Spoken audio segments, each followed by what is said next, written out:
All right, what's going on, folks? Today is Tuesday, April 4th, 2017. Rich Van Tassel with you. New Obviously, the big revelations news involving. today is the retirement of Tony Romo. I'm not even going to really get into the retirement, aspects.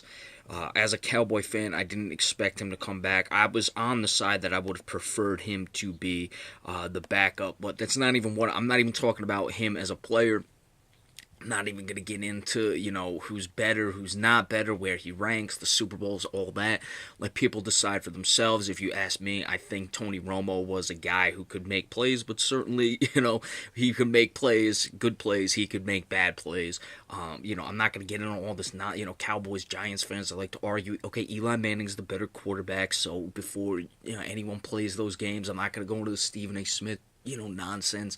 Romo didn't win. I get all that. I don't even care about any of that. My point is, I just see now that he's, basically retiring. He's not going to try to go to another team, anything like that.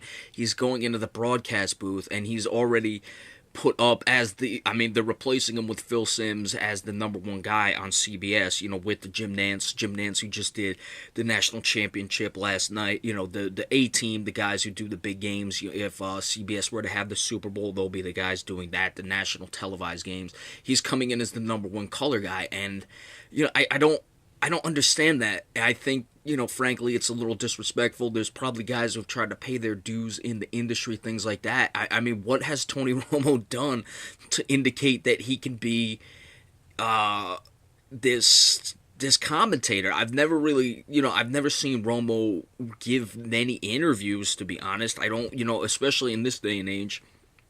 There are YouTube channels that I'm doing now. There are plenty of things. Brandon Marshall is a guy who does a lot of things. I mean, Brandon Marshall's obviously still playing. He is just the first guy who comes to mind. I've never really seen Romo do many commercials like, a Russell Wilson. Now, obviously, these are guys who are still playing. You had Peyton Manning who did a lot of commercials in his time in front of the camera. He's not on television. Maybe he doesn't want to. I don't know, what the situation is. But certainly you've seen many things. I mean, and Brendan Marshall has like a guest spot. I guess it's on Showtime's Inside the NFL. But you had a lot of other color guys. Let's go to the Inside the NFL. You have guys like Deion Sanders, who's been on for years. He's been on halftime shows, those sort of things. Never really went into the color commentary. But, I find this really just flat out disrespectful. I don't know what Tony Romo has done to deserve this sort of thing.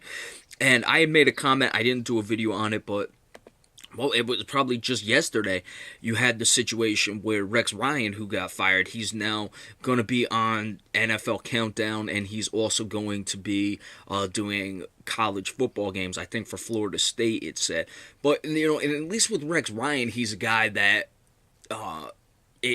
certainly I don't know how personable he is as how he treats other people, but there's no, I'm not saying there's any indications that Rex Ryan's been like a jerk to people or anything like that. I just don't know how he is in that regard, but certainly this is a guy who is an entertaining fellow. He certainly comes out, he can definitely draw an attention in that regard. So I'm not even like upset about it, but I still don't get these ideas where there are these people who just retire, and then the next thing they're just like right into it and getting involved, and they're moving to the broadcast. And especially Tony Romo. I mean, I don't the guy retires today, and within hours, maybe he retired last night. I don't know. I was up pretty late. I was watching the national championship game, so certainly, granted, that was on CBS. I don't know. Maybe he retired last night. Whatever.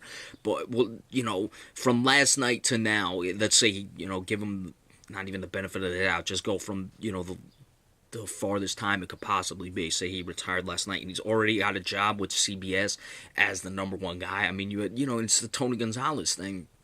And I mean, Tony Gonzalez is a guy who I believe has been in movies, tried to be an actor, but he retires, they go right away into it.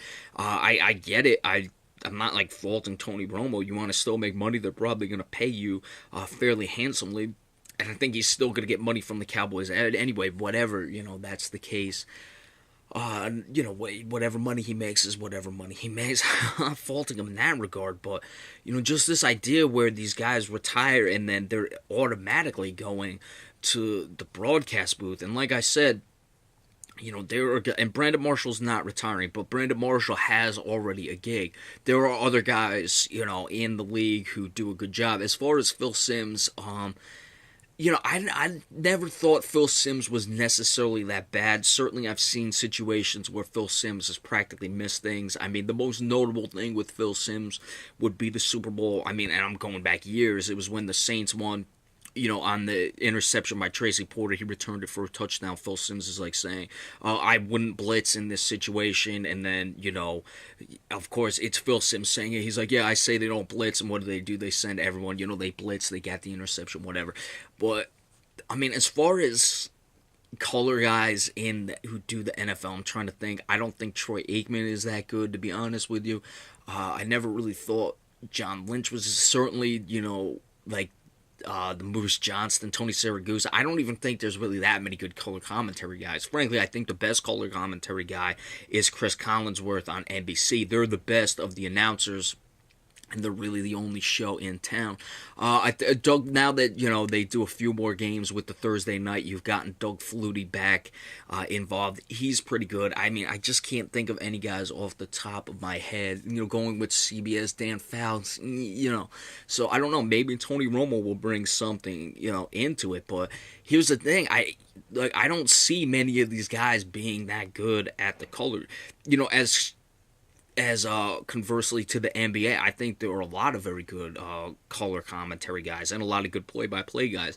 Hubie Brown is spectacular. Hubie Brown, Doug Collins, two former coaches who know the game. They really break it down. They make it nice and simple for you when you're watching. I think Chris Webber is very good, actually, when he's doing games. He's been off the NBA because you've had the tournament. He'll be going back.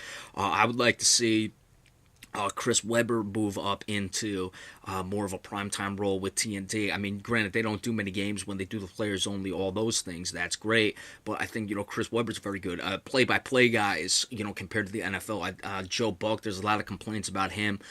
He makes a couple good lines here and there. Al Michaels, again, I would say the best. NBC has the best. Jim Nantz, nothing impressive. But when you go to NBA play-by-play guys, you have, Kevin Harlan, I think, is very good. Ryan Ruocco is all right.